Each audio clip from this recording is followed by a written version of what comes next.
নামাজি বান্দার কবরেও আমার আল্লাহ দুইজন ফেরেশতা পাঠাইয়া দিবেন, বেনামাজির কবরেও আমার আল্লাহ দুইজন ফেরেশতা পাঠাইয়া দিবেন। ইন্তেকালের পর হিন্দু বৌদ্ধ খ্রিস্টান কাফির বেঈমান সকলের নিকট আমার আল্লাহ দুইজন ফেরেশতা পাঠাইয়া দিবেন। মুনকির নাকির ফেরেশতা এসে হাজির হইয়া যাবে। বন্ধুগণ, চিন্তা ভাবনা করে দেখেন, দুনিয়াতে কত বন্ধু বান্ধব ছিল, কত সফরের সঙ্গী ছিল। আজকে চিন্তা করে দেখেন, এই লস্করপুর গোরস্থানে যখন রাখা হবে, কোনো বন্ধু বান্ধব কবরে যাবে না, কোনো ভাই বেড়াদর কবরে যাবে না, পিতামাতা কেউ কবরে যাবে না। কথা ঠিক কিনা? শুধু কবরে যাবে আপনার আমল আর আমার আমল। যদি নেক আমল করে যায় কবরের শান্তি পাওয়া যাবে। কি বলেন ঠিক কিনা? মুনকির নাকির ফেরেশতা হাজির হয়ে যাবে। মুনকির নাকির ফেরেশতা বন্ধুগণ সকলকে তিনটি প্রশ্ন করবে। বেনামাজিকে তিনটি প্রশ্ন করবে, নামাজি বান্দাওকে তিনটি প্রশ্ন করা হবে, হিন্দু বৌদ্ধ খ্রিস্টান সকলকে তিনটি প্রশ্ন করবে। কয়টা প্রশ্ন? এক নম্বর প্রশ্ন করবে মার রাব্বুকা। ফেরেশতা জিজ্ঞাসা করবে, হে আল্লাহর বান্দা, বলো তোমার পালন কর্তা কে? বন্ধুগণ, এই পৃথিবীর বুকে রবের সাথে যাদের সম্পর্ক ছিল, আল্লাহ পাকের হুকুম যারা মানিয়া চলছে, নামাজ যারা পড়ছে, রোজা যারা রাখছে, আল্লাহ পাকের জিকির আজকার যারা করছে, দুনিয়ার সমস্ত গুনাহের কাজ যারা পরিত্যাগ করছে, বন্ধুগণ তারা উত্তর দিয়া দিবে আল্লাহ পাক ইমানদার মোমেন বান্দা পরহেজগার বান্দা যারা, তাদের জবানে মুনকির নাকির প্রশ্নের উত্তর আমার আল্লাহ সহজে বের করিয়া দিবেন। জোরে বলেন সুবহানাল্লাহ। নামাজি বান্দা যখন কবরে যাবে জিজ্ঞাসা করবে মার রাব্বুকা, তোমার রবকে, তোমার পালন কর্তাকে? নামাজি বান্দা উত্তরে দেয়া দিবে রব্বি আল্লাহ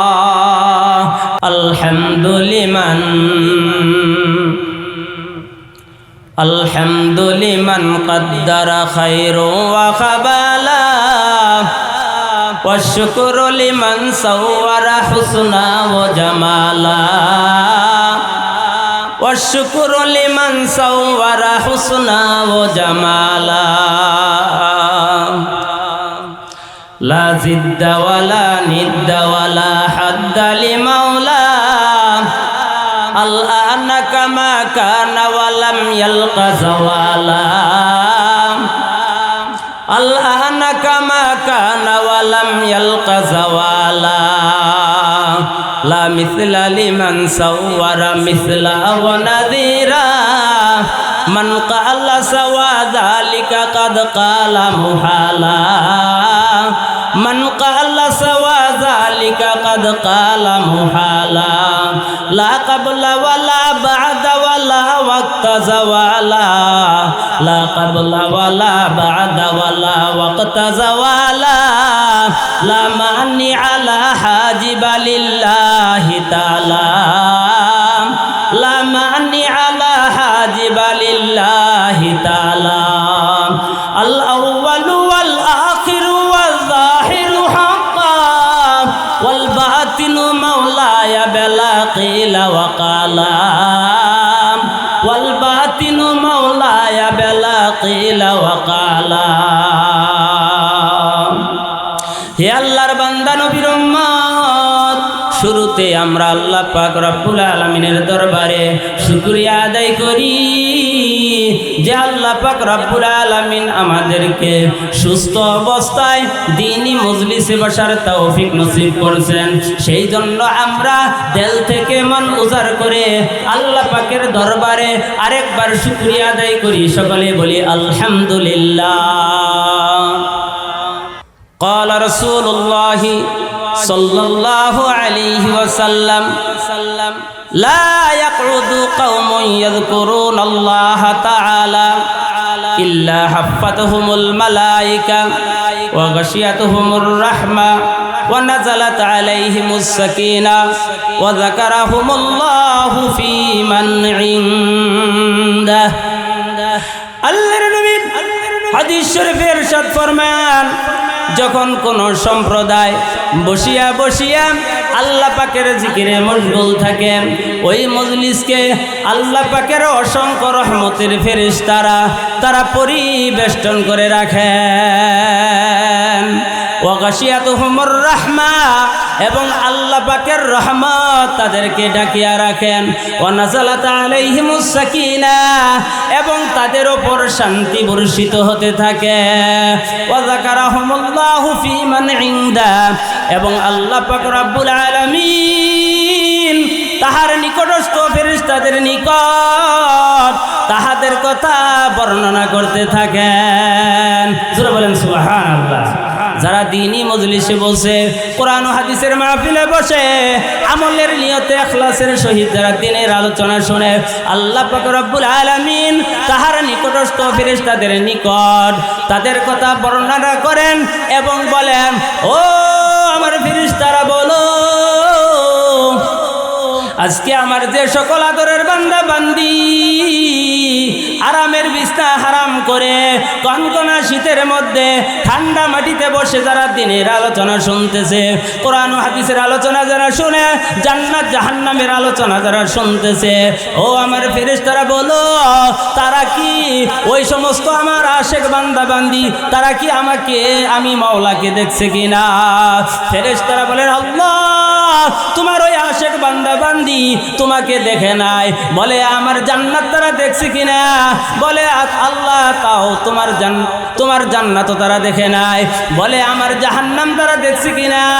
ফেরেশতারা বলেন, আল্লাহ তোমার যে সকল আশেক বান্দা বান্দি আরামের বিছনা হারাম করে ঠান্ডা মাটিতে বসে কনকনা শীতের মধ্যে যারা দ্বীনের আলোচনা শুনতেছে, আল্লাহ তোমার জান্নাতও দেখে নাই, জাহান্নামও দেখে নাই। আমার আল্লাহ ডাকতে বলে, ও আমার ফেরেশতারা বলো, আমার ওই আশেক বান্দা বান্দি কোন আশায় তারা এই কনকনা শীতের মধ্যে ঠান্ডা মাটিতে বসে কেন তারা দ্বীনের আলোচনা শোনে? ফেরেশতারা ডাকতে বলে, মাবুদ ওই সমস্ত তোমার আশেক বান্দা বান্দি জীবনের গুনাহ মাফ চায়। জোরে বলেন সুবহানাল্লাহ।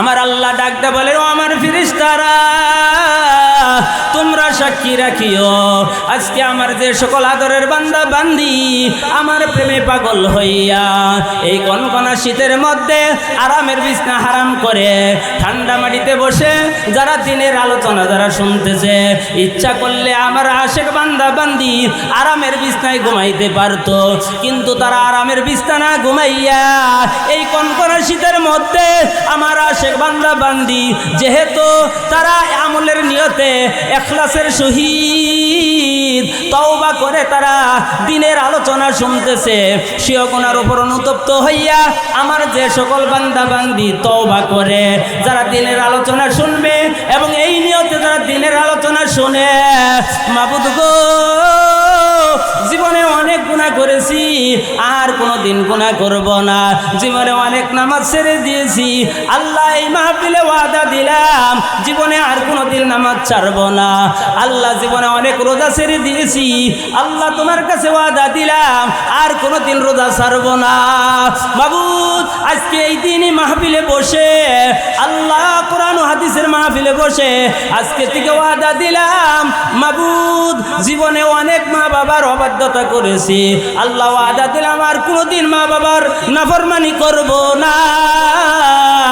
আল্লাহ আজকে ওয়াদা দিলাম জীবনে অনেক স্বামীর অবাধ্যতা করেছি, এই মজলিসে আল্লাহ ওয়াদা দিলাম আর কোনোদিন স্বামীর অবাধ্যতা করব না। জীবনে অনেক সুদ খেয়েছি, মাবুদ ওয়াদা দিলাম আর কোনোদিন সুদ খাবো না। আল্লাহ জীবনে অনেক ঘুষ খেয়েছি, আল্লাহ ওয়াদা দিলাম আল্লাহ যেহেতু আমার মরণ লাগবে, কবরে আমার যাইতে হইবে, সেই জন্য আজকে তওবা করলাম, জীবনে কোনোদিন সুদ খাবো না, জীবনে কোনোদিন ঘুষ খাবো না, জীবনে কোনোদিন অন্যায় কাজ করব না। এই নিয়তে যারা দ্বীনি মাজলিসে বসে দ্বীনের আলোচনা যারা শুনবে, আমার আল্লাহ ফেরেশতাদেরকে ডাকতে বলেন, ও আমার ফেরেশতারা তোমরা সাক্ষী রাখো, আমার ওই সকল আশেক বান্দা বান্দিদেরকে আমি মাওলা জীবনের গুনাহ মাফ করিয়া দিলাম। আজকের মাহফিল অত্যন্ত দামি মাহফিল, কি বলেন ঠিক কিনা ভাই? মেরে মোহতারাম ভাই ও দোস্ত হুজুর, হায়াতের জিন্দিগি সামান্য কয়েকদিনের জন্য। এই দুনিয়ার জিন্দিগির শুরু আছে, দুনিয়ার জিন্দিগির শুরু আছে, শেষও আছে, কিন্তু আখিরাতের জিন্দিগির শুরু আছে, শেষ নাই। দুনিয়ার জিন্দিগি কারো জন্য 10 বছর, 20 বছর, 50 বছর, 100 বা 150 বছরই ধরেন। বর্তমান যুগ কিন্তু 150 বছর মানুষ বাঁচে না, কি বলেন ঠিক কিনা ভাই? আমাদের বাপদাদা ছিল, আজকে এই মাটির নিচে, এই লস্করপুর মাটির নিচে শুয়ে আছে, কি বলেন ঠিক কিনা? আপনার আমারও কিন্তু ওই কবরেই যাইতে হবে। 3.5 হাত মাটি হলো আমাদের আসল ঠিকানা, কি বলেন ঠিক কিনা ভাই? ঘর ইমারত রাবরি বড় আসমা, ঘর ইমারত রাবরি বড় আসমা, আকিবাত জির জমিনে গর্দে নেহা। আল্লাহর ওলি ফরিদউদ্দিন আত্তার রহমাতুল্লাহি আলাইহি ওনার কিতাবে উল্লেখ করে বলেন, হে আল্লাহর বান্দা নবীর উম্মত, দিলের কান লাগাইয়া শোনো, তুমি যত বড় অর্থ সম্পদের মালিক হও, তুমি যত বড় নেতা হও, যত বড় এমপি মন্ত্রী হও, হে আল্লাহর বান্দা নবীর উম্মত, চাই তুমি 10 তলা বিল্ডিংয়ের মালিক হও, চাই তুমি 100 তলা বিল্ডিংয়ের মালিক হও, আল্লাহর ওলি ফরিদউদ্দিন আত্তার রহমাতুল্লাহি আলাইহি ওনার কিতাবে উল্লেখ করে বলেন, হে আল্লাহর বান্দা, এই জমিন থেকে যদি তুমি দালান সাজাইতে থাকো, দালান সাজাইতে সাজাইতে যদি আসমান পর্যন্ত দালান সাজাও, যেই দিন তোমার হায়াতের জিন্দিগি শেষ হয়ে যাবে, সঙ্গে সঙ্গে আল্লাহ পাকের নির্দেশে আজরাইল হাজির হয়ে যাবে, কি বলেন ঠিক কিনা? বন্ধুগণ, আপনার নিকট আজরাইল হাজির হয়ে যাবে, আমার নিকটও কিন্তু আজরাইল হাজির হয়ে যাবে। আমার আল্লাহ বলেন, ওয়ালিকুল্লি উম্মাতিন আজালুন ফাইযা জাআ আজালুহুম লা ইস্তাখিরুনা সাআতা ওয়া লা ইস্তাকদিমুন। আমার আল্লাহ বলেন, হে আমার বান্দা বান্দিরা, দিলের কান লাগায় শোনো, প্রত্যেক সম্প্রদায়ের মৌতের নির্দিষ্ট একটা সময় আছে, আপনারও মৌতের নির্দিষ্ট একটা সময় আছে, আমারও কিন্তু মৌতের নির্দিষ্ট একটা সময় আছে। আমার আল্লাহ বলেন, বান্দারে, যখন তোমার হায়াতের জিন্দিগি শেষ হয়ে যাবে, তোমার প্রাণ পাখি বের করে আজরাইল আমি মাওলার দরবারে হাজির করবে। ও বান্দা, যখন তোমার হায়াতের জিন্দিগি শেষ হয়ে যাবে, আজরাইল তোমার নিকট দৌড়ে যাবে। যখন তোমার নিকট আজরাইল দৌড়ে যাবে, ওই মুহূর্তের মধ্যে বান্দারে একটা কদম তুমি সামনেও দিতে পারবে না, একটা কদম তুমি পিছেও দিতে পারবে না, ঠিক কিনা? এই জন্য ভাই, যেহেতু এই দুনিয়া থাকার জায়গা না, অন্ধকার কবরে সকলেরই যাইতে হবে ভাই। এই জন্য আমরা যখন মানুষ মাটি দেই, লাশ কবরে রাখার পর যখন বাঁশের সারি বিছানো হয়, এরপরে দাড়ি বিছানো হয়, এরপরে আমরা সকলে এক মুষ্টি করে মাটি নেই, কি বলেন ঠিক কিনা? কি নেই ভাই? এক মুষ্টি করে মাটি দেই। এই মাটি হাতে নিয়ে আমরা আল্লাহ পাকের একটা আয়াত পাঠ করি, কি বলেন? আল্লাহ পাকের কালাম থেকে একটা আয়াত পাঠ করে এরপরে আমরা ওই কবরে মাটি দেই না ভাই? সেটা কি? আল্লাহ বলেন, মিনহা খালাকনাকুম ওয়া ফিহা নুঈদুকুম ওয়া মিনহা নুখরিজুকুম তারাতান উখরা।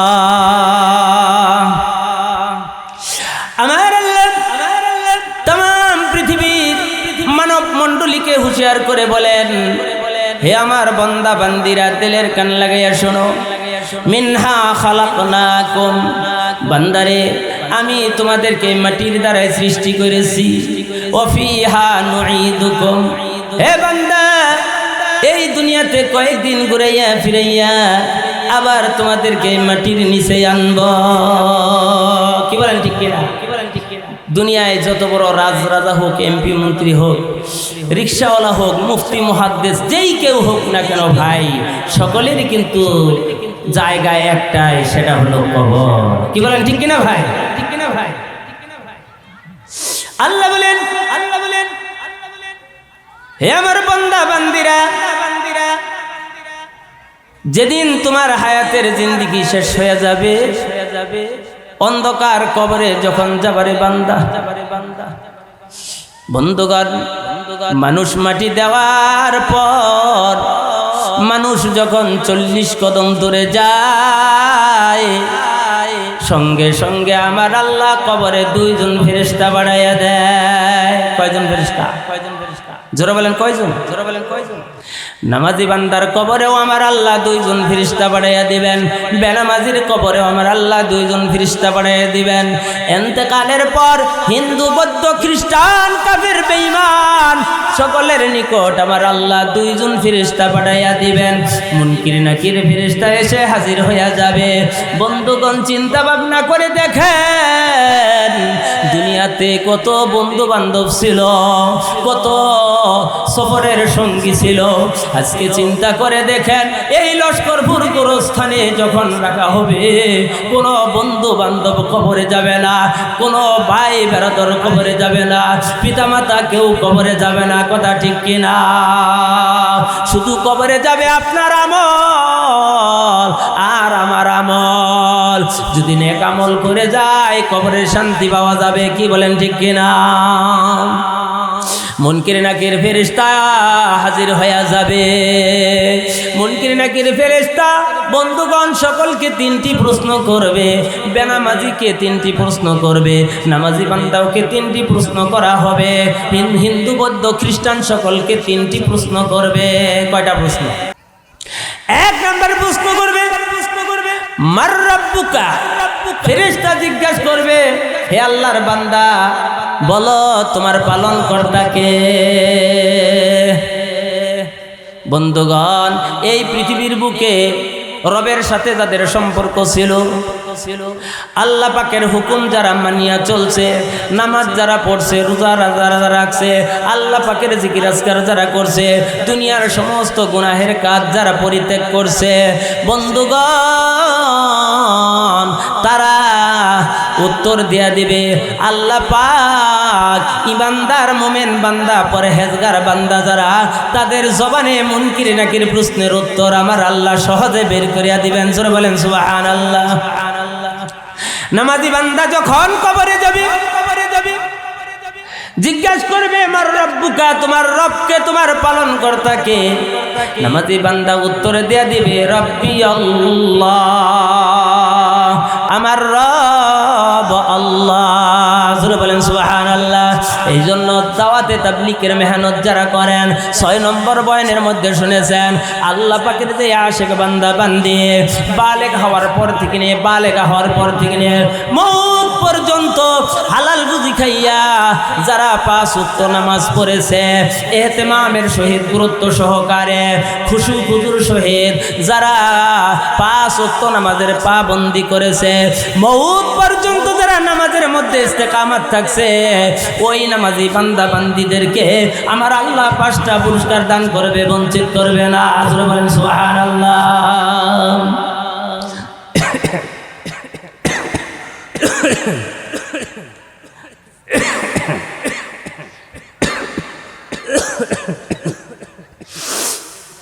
এক নাম্বার পুরস্কার হলো আল্লাহ পাক নামাজি বান্দা বান্দিদের জন্য দুনিয়াতে সকলের রিজিকের অভাব দূর করিয়া দিবেন। জোরে বলেন সুবহানাল্লাহ। রিজিকের কোনো চিন্তা নাই, আল্লাহ পাক সম্মানী রিজিক খাওয়াবেন। 2 নম্বর পুরস্কার, যেই দিন নামাজি বান্দা বান্দি অন্ধকার কবরে যাবে, মুনকির নাকির ফেরেশতা যখন তাকে কবরে 3টি প্রশ্ন করবে, মুনকির নাকির প্রশ্নের উত্তর আমার আল্লাহ নামাজি বান্দাদের জন্য সহজ করে দিবেন। জিজ্ঞাসা করবে মার রাব্বুকা, তোমার রবকে, তোমার পালন কর্তা কে? নামাজি বান্দার জবানে অটোমেটিক বের হয়ে যাবে রব্বি আল্লাহ। 2 নম্বর প্রশ্ন করবে ওমা দীনুকা, হে আল্লাহর বান্দা হে আল্লাহর বান্দি বলো, তুমি দুনিয়ার বুকে যখন ছিলা তোমার ধর্ম কি ছিল?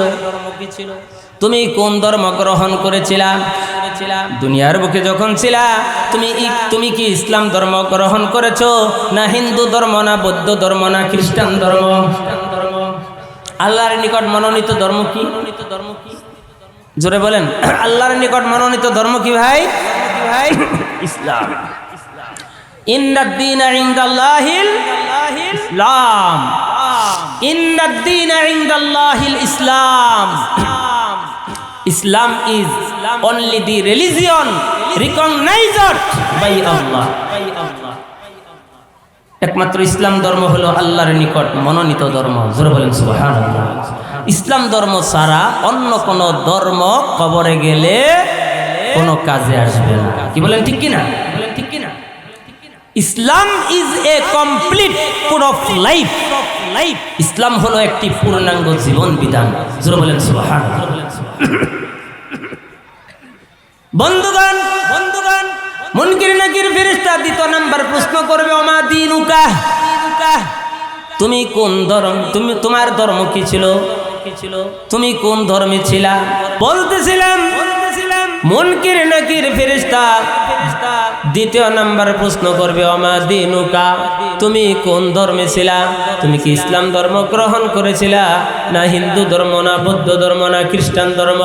বন্ধুগণ, ইসলাম ধর্মের উপর যারা নিজের জীবন কুরবান করে দিয়েছে, আল্লাহ পাক তাদের জবানে আল্লাহ তাআলা মুনকির নাকির প্রশ্নের উত্তর বের করে দিবেন। জোরে বলেন সুবহানাল্লাহ। তারা বলবে দীনুল ইসলাম, আমার ধর্ম ছিল ইসলাম। তৃতীয় নম্বর প্রশ্ন করবে, ওয়ামান নবিয়ুকা, তোমার পয়গম্বরকে? বন্ধুগণ, পৃথিবীর যে কোনো প্রান্তে মানুষ মারা যাক না কেন, সকল এলাকার মধ্যে সকল মহল্লার মধ্যে কিন্তু গোরস্থান আছে। কি বলেন ঠিক কিনা? আমাদের নস্করপুরে একটা গোরস্থান আছে, আওলাতুল গোরস্থান আছে, সকল মহল্লার মধ্যে গোরস্থান আছে। এই গোরস্থানের মধ্যে যাকেই দাফন করা হবে, দাফন করার পর মানুষ যখন 40 কদম দূরে যায়, আল্লাহ পাক রব্বুল আলামিন এই গোরস্থান থেকে, এই কবরবাসী থেকে বন্ধুগণ মদিনা মুনাব্বারা নবী রওজা নবী মুহাম্মদ রাসূলুল্লাহ সাল্লাল্লাহু আলাইহি সাল্লামের রওজা মুবারক পর্যন্ত আল্লাহ পাকের আপন কুদরতে সুরাগ করিয়া দেন। জোরে বলেন সুবহানাল্লাহ।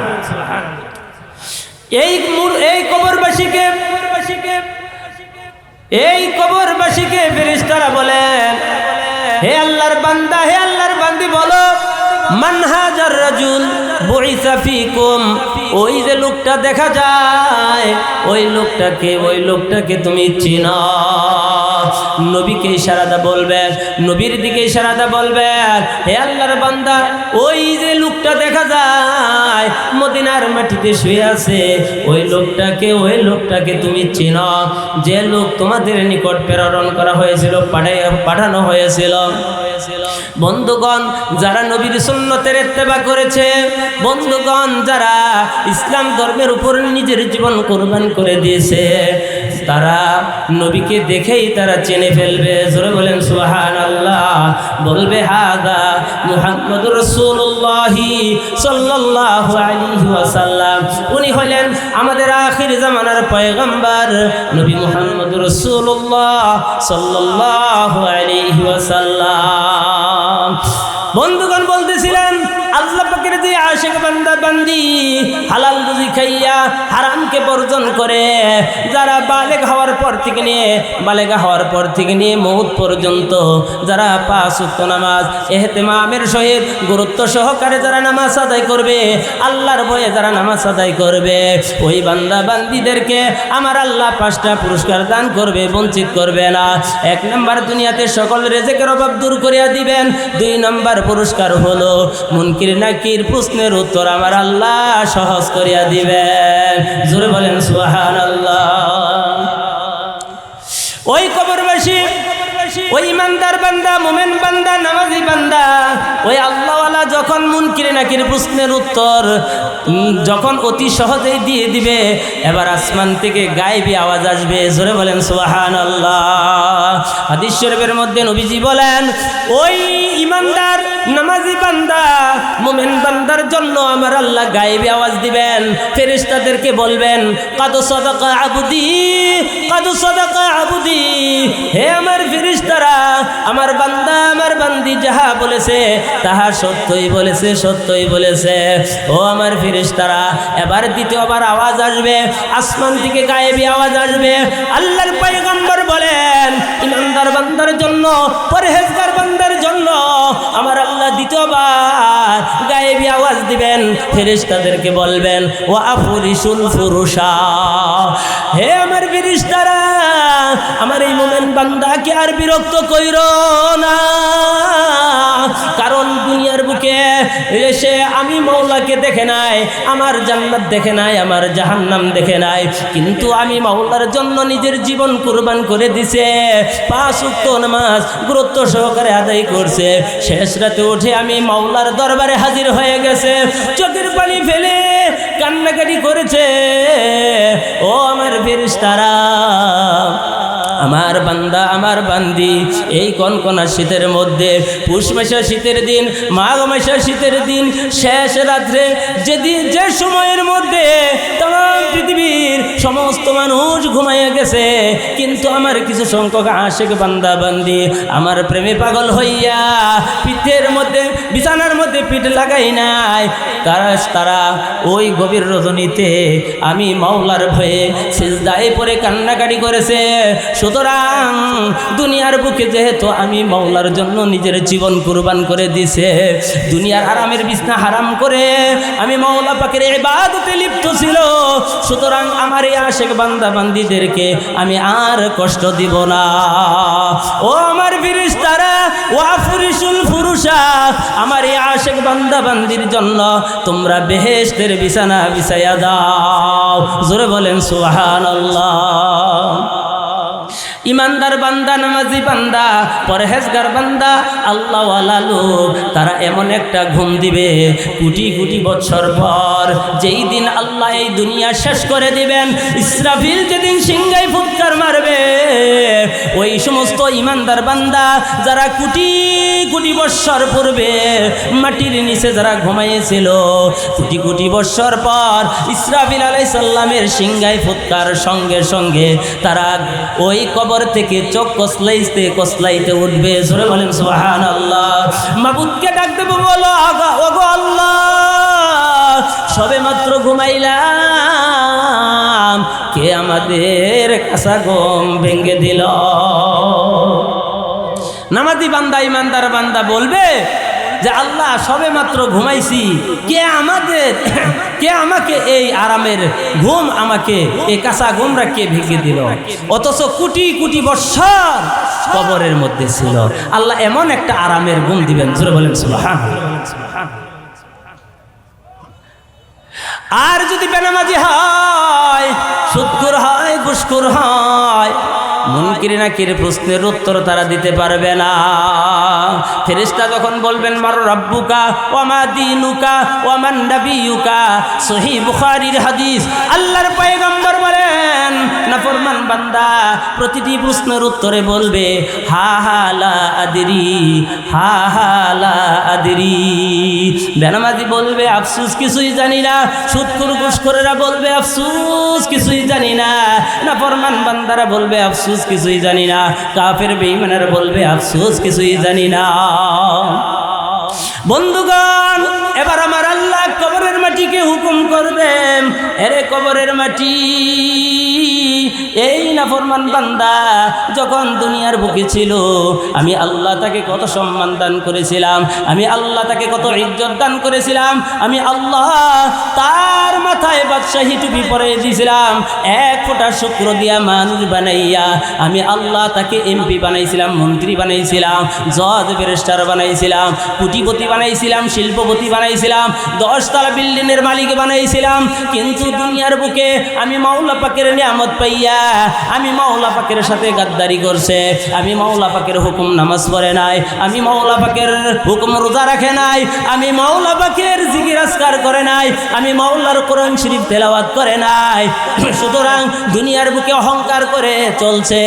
এ কবরের মাটি, এই নাফরমান বান্দাকে এমন জোরে চাপ মারবা যেন চাপের কারণে তার পাজরার হাড় চূর্ণ বিচূর্ণ হয়ে যায়। আল্লাহর নবী হাদিস শরীফের ইরশাদ ফরমান, ওই বেনামাজি কাফের বেঈমান তাদের জন্য কবরের দুই পার্শ্ব থেকে এমন জোরে চাপ মারবো, এমন জোরে ধাক্কা মারবো, আল্লাহর নবী বলেন চাপের কারণে তার পাজরার হাড় চূর্ণ বিচূর্ণ হয়ে যাবে। নবীজি বলেন শুধু তাই নয়, ক্বালা রাসূলুল্লাহ সাল্লাল্লাহু আলাইহি ওয়াসাল্লাম 99 তিন্নিনান লাউ নাফাখা ফিল আরদি মা আমবাতাত খাদিরা। আল্লাহর নবী বলেন শুধু তাই নয়, ওই সমস্ত বেনামাজি কাফের বেঈমানের জন্য আমার আল্লাহ কবরে এমন বিষাক্ত 99টা সর্প নিযুক্ত করে দিবেন। নবীজি বলেন ওই কবরের 99টা সর্পের থেকে একটা সাপ যদি এই পৃথিবীর কোনো এক প্রান্ত থেকে একবার হাউসি দিত, তাম পৃথিবীর মাটি এমন বিষাক্ত হয়ে যাইত, কিয়ামত পর্যন্ত এই পৃথিবীতে কোনো ঘাস উৎপন্ন হতো না। এই সর্পগুলো কিয়ামত পর্যন্ত বেনামাজি সুদখোর ঘুষখোর নাফরমান বান্দাদেরকে ওই বিষাক্ত সর্পগুলো কামড়াইতে থাকবে। বন্ধুগণ, ওই আযাব থেকে মুক্তি দেওয়ার কেহ থাকবে না। সেই জন্য আল্লাহর নবী বলেন, ক্বালা রাসূলুল্লাহ সাল্লাল্লাহু আলাইহি ওয়াসাল্লাম, আল কবরু হুফরাতুম মিন হুফরাইন নার আও রাউদাতুম মিন রিয়াজিল জান্নাহ। আল্লাহর নবী বলেন, হে আমার উম্মতের দল, হুঁশিয়ার হইয়া মাওলার কবরে যাইও। হে আমার উম্মত, দিলের কান লাগাইয়া শোনো, কবর কারো কারো জন্য জাহান্নামের একটা গর্ত হইয়া যাবে, কারো কারো জন্য জান্নাতের একটা বাগান হইয়া যাবে। জোরে বলেন সুবহানাল্লাহ। কবরে যে শাস্তি হবে কোনো সন্দেহ আছে? জোরে বলেন সন্দেহ আছে? আল্লাহর নবী একদিন কবর জিয়ারত করার উদ্দেশ্যে নবীজি জান্নাতুল বাকির দিকে রওনা করলেন। এ বাবাজিরা, নিজের মনকে নিজের দিলকে নরম করে দেন আর নবীজির এই হাদিসটা মনোযোগ সহকারে শোনেন। এ যুবকের দল, আল্লাহর নবীর এই হাদিসটা মনোযোগ সহকারে আমলের নিয়তে শোনেন। যদি আমলের নিয়তে শোনেন তাহলে এই মাহফিল নাজাতের উসিলা হইয়া যাইতে পারে। কথা ঠিক কিনা বন্ধুগণ?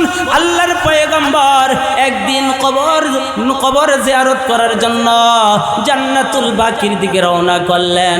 জান্নাতুল বাকিতে যাওয়ার পর নবীজি জান্নাতুল বাকিতে যতগুলো কবর ছিল সকল কবরের পার্শ্বে দাঁড়াইয়া নবী আমার খুশি হইলেন। জোরে বলেন সুবহানাল্লাহ। সকল কবরের হাল হকিকত ভালো দেখিয়া নবী আমার খুশি হইলেন। নবীজির চেহারা ফুলের মতো ফুটে গেল। এবার ওই জান্নাতুল বাকির মধ্যে একটা কবর ছিল, যে কবরের পাশে দাঁড়াইয়া নবীজি মনক্ষুণ্ণ হয়ে গেছে। নবীজি এমনভাবে চিন্তায় পড়ে গেলেন। এই কবরের মধ্যে বন্ধুগণ যত কবর ছিল সকল কবরে আল্লাহ সকল কবরকে জান্নাতের বাগান বানিয়ে দিছেন, কিন্তু একটি কবর ছিল যে কবরে আমার আল্লাহ আগুন জ্বালাইয়া দিছে। আল্লাহর পয়গম্বর কবরের পাশে দাঁড়াইয়া আল্লাহর কাছে দোয়া করে, মাবুদ গো, দুহাত উঠায়ে মাওলার কাছে দোয়া করে, আল্লাহ এই কবরবাসীর আযাব তুমি মাফ করিয়া দাও, আমার এই উম্মতের গুনাহ তুমি মাফ করিয়া দাও। নবীজি যতই দোয়া করে কিন্তু দোয়া কবুল হয় না। এ যুবকের দলেরা দিলের কান লাগাইয়া শোনেন। আল্লাহর নবী যখন মনক্ষুণ্ণ হইয়া বসে আছেন, সাহাবারা জিজ্ঞাসা করলেন, ইয়া রাসূলুল্লাহ, ইয়া হাবিবাল্লাহ, জান্নাতুল বাকিতে যত কবর ছিল সকল কবর ঘুরে ঘুরে আপনি দেখলেন, সকল কবরের পাশে দাঁড়াইয়া আপনি খুশি হইলেন, আপনার চেহারা ফুলের মতো ফুটেছিল, কিন্তু এই কবরের পাশে দাঁড়াইয়া আপনি এত মনক্ষুণ্ণ কেন, এত মন বেজার কেন? নবীজি ডাকদা বলে, হে আমার সাহাবীরা শুনো, এই জান্নাতুল বাকিতে যত কবর আছে সকল কবরবাসীকে আমার আল্লাহ, সকল কবরবাসীকে আমার আল্লাহ জান্নাতের বাগান বানাইয়া দিয়েছেন, কিন্তু এই কবরে এমন আযাব হইতাছে যা আমি দুনিয়ার মানুষকে বয়ান করে শেষ করতে পারবো না। নবীজি যতই দোয়া করে কাজ হয় না। এবার নবীজি তিনার সিনা মোবারক কবরের সাথে লাগাইয়া দিলেন। উম্মতের জন্য কেমন পাগল, এখনো মদিনার মাটিতে শুয়ে নবীজি আমাদের জন্য ক্রন্দন করছে, কিন্তু আমরা সেই নবীকে চিনি না। কি বলেন, ঠিক কিনা? সোনার মদিনায় যাওয়ার জন্য সকলেরই নিয়ত আছে না? আল্লাহ পাক আমাদের সকলকে সোনার মদিনায় যাওয়ার তৌফিক নসিব করুন, সকলে বলে আমিন। মনে বড় আশা ছিল যাব মদিনায়, আমার মনে বড় আশা ছিল যাব মদিনায়, সালাম আমি করব গিয়ে, সালাম আমি করব গিয়ে নবীর রওজায়,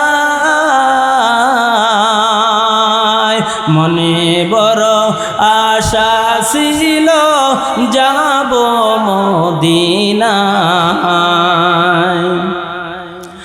আরব সাগর পারি দেব নাইকো আমার তরি, পাখি নই যে উড়ে যাব ডানাতে বর করি,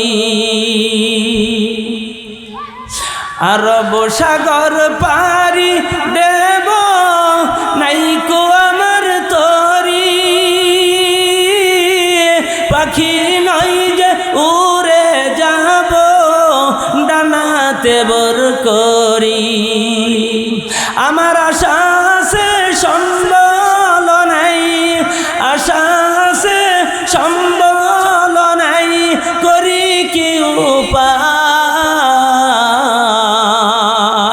মনে বড় আশা ছিল যাব মদিনায়, মদিনা যাইতে পারলাম না, মদিনা দেখতে পারলাম না, আমি অসহায় তাই এত দূরে রই, অসহায় তাই এত দূরে রই, শুধু সালাম জানাই মদিনা যাইতে পারলাম না, মদিনা দেখতে পারলাম না। মদিনার নাম কত সুন্দর, মদিনা কেড়েছে অন্তর, ওই মদিনার পথের দুলি আমি, ওই মদিনার পথের দুলি আমি, মাখতে পারলাম না মদিনা যাইতে পারলাম না, মদিনা দেখতে পারলাম না। বন্ধুগণ, নবীজি চোখের পানি ফেলে কান্দে, উম্মতের জন্য কান্দে, সিরা মুবারক কবরের সাথে লাগাইয়া দিছে। এবার মাবুদকে ডাকতে বলে, ওগো আল্লাহ, আমার এই উম্মতকে যতক্ষণ পর্যন্ত তুমি মাফ না করবা আমি নবী বাড়ি ফিরব না। জোরে বলেন সুবহানাল্লাহ। নবীজি যতই দোয়া করে কিন্তু নবীজির দোয়া কবুল হয় না। আল্লাহর নবী একজন সাহাবীকে ডাক দা বলে, ও সাহাবী, এই মুহূর্তের মধ্যে তুমি মদিনার বাজারে যাও, মদিনার বাজারে যাও, মদিনার বাজারে যাইয়া ঘোষণা দাও, ও মদিনাবাসীরা, ও মদিনাবাসীরা, জান্নাতুল বাকিতে যাদের কবর আছে তাদের প্রত্যেকে নবীজি সকল সকল কবরবাসী আত্মীয় স্বজনকে নবীজি জান্নাতুল বাকির দিকে জান্নাতুল বাকিতে যাওয়ার জন্য অনুমতি দিয়েছেন। নবীজি তোমাদেরকে আদেশ দিয়েছেন যে জান্নাতুল বাকিতে আসেন। জান্নাতুল বাকিতে বন্ধুগণ যাদের কবর আছে তাদের প্রত্যেকের আত্মীয় স্বজন তারা যেন এসে নিজ নিজ কবরের পাশে দাঁড়াইয়া তারা যেন নিজ নিজ আত্মীয়ের কবরের পাশে তারা যেন দাঁড়াইয়া যায়। এই ঘোষণা দেওয়ার সঙ্গে সঙ্গে সংক্ষিপ্ত আকারে বলতেছে মদিনাবাসীরা এরকমভাবে জান্নাতুল বাকির দিকে রওনা করলো। জান্নাতুল বাকিতে আসার পর সকল কবরের পাশে লোক দাঁড়াইয়া গেল। ছেলে পিতার কবরের পাশে দাঁড়াইয়া গেছে, পিতা ছেলের পাশে দাঁড়াইয়া গেছে। প্রত্যেক আত্মীয় স্বজন নিজ নিজ আত্মীয়ের কবরের পাশে দাঁড়াইয়া যায়, কিন্তু যে কবরে আমার আল্লাহ আগুন জ্বালাইয়া দিছে সেই কবরের পাশে কেহ দাঁড়াইল না। নবীজি মনক্ষুণ্ণ হইয়া বসে আছেন, আফসোস করে বলেন, হায় আফসোস, এই কবরবাসী কত বড় অপরাধ করেছে যে তাহার কবরের পাশে কেহ আসে না। এবার কিছুক্ষণ পর নবীজি লক্ষ্য করে দেখে এক বৃদ্ধা মহিলা লাঠি বর করতে করতে নবীজির ঘোষণা শুনিয়া অনেক কষ্ট করে তিনি জান্নাতুল বাকির দিকে আসতেছে। জোরে বলেন সুবহানাল্লাহ। ওই বৃদ্ধা মহিলা আস্তে আস্তে করে নবীজির দরবারে এসে হাজির হইলেন এবং ওই কবরের পাশে দাঁড়াইয়া গেলেন যে কবরে আমার আল্লাহ আগুন জ্বালাইয়া দিছে। আল্লাহর নবী ডাকদা বলেন, মা কে তুমি, কোথায় তোমার বাড়ি আর কোথায় তোমার ঘর, কি পরিচয়, মা গো তুমি কে, কার কবরের পাশে তুমি দাঁড়াইছো গো মা। এবার বৃদ্ধা মহিলা ডাকদা বলে, ইয়া রাসূলুল্লাহ, এই কবর হলো আমার পুত্রের কবর। নবীজি বলেন, মা তোমার পুত্রের কবরে আমার আল্লাহ আগুন জ্বালাইয়া দিছে। ওই বৃদ্ধা মহিলা ডাকতে বলে, ইয়া রাসূলুল্লাহ, আপনি যাহা বললেন তাহা কি সত্য? নবীজি বললেন, হে মা, আমি নবী কোনোদিন মিথ্যা বলি না, যাহা বলি তা সত্যই বলি। এবার বৃদ্ধা মহিলা ডাকতে বলে, ইয়া রাসূলুল্লাহ, এবার আমার প্রাণে শান্তি পাইলাম। বলেন নাউজুবিল্লাহ। আল্লাহর নবী আশ্চর্য হয়ে গেলেন, পৃথিবীর এমন কোনো মা নাই, এমন কোনো বাবা নাই সন্তানের বিপদের কথা শুনিয়া মা পাগল না হয়, বাবা পাগল না হয়। কি বলেন ঠিক কিনা? মা তোমার সন্তানের বিপদের কথা শুনিয়া কেন তুমি খুশি হইলা, তার কারণ কি আমি জানতে চাই। এবার বৃদ্ধা মহিলা ডাকতে বলে, নবী ইয়া রাসূলুল্লাহ, তবে আমার কয়েকটি কথা শুনেন, কেন আমি খুশি হইলাম।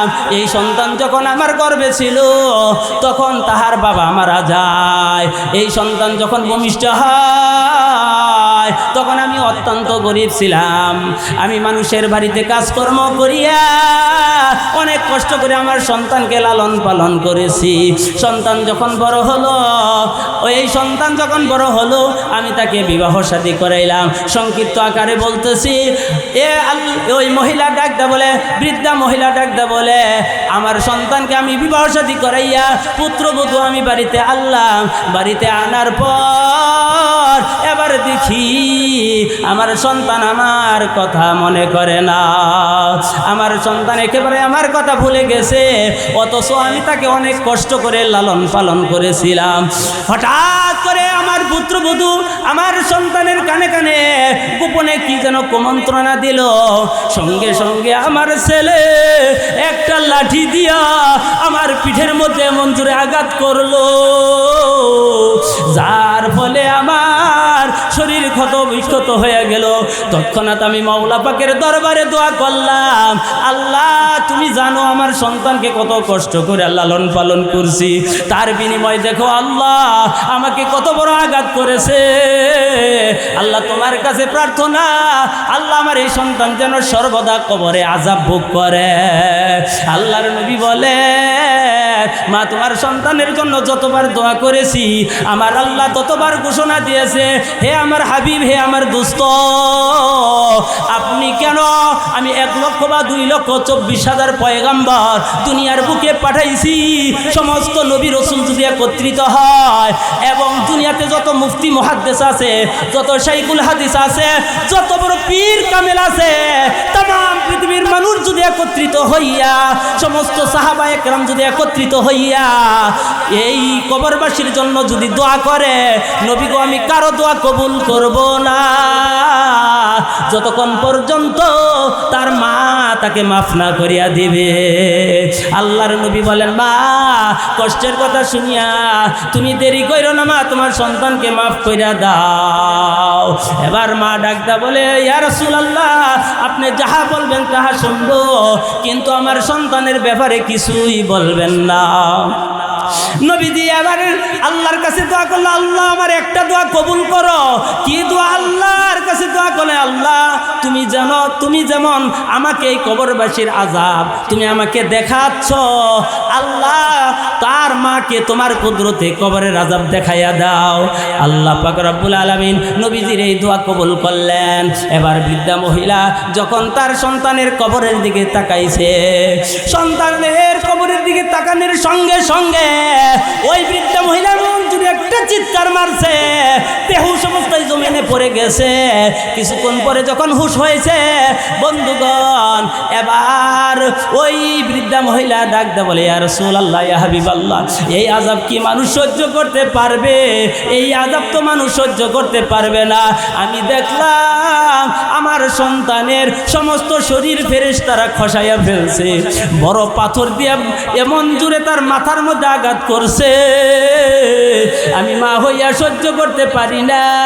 ইয়া রাসূলুল্লাহ আমি আমার মাকে আল্লাহর হস্তে মাফ করিয়া দিলাম।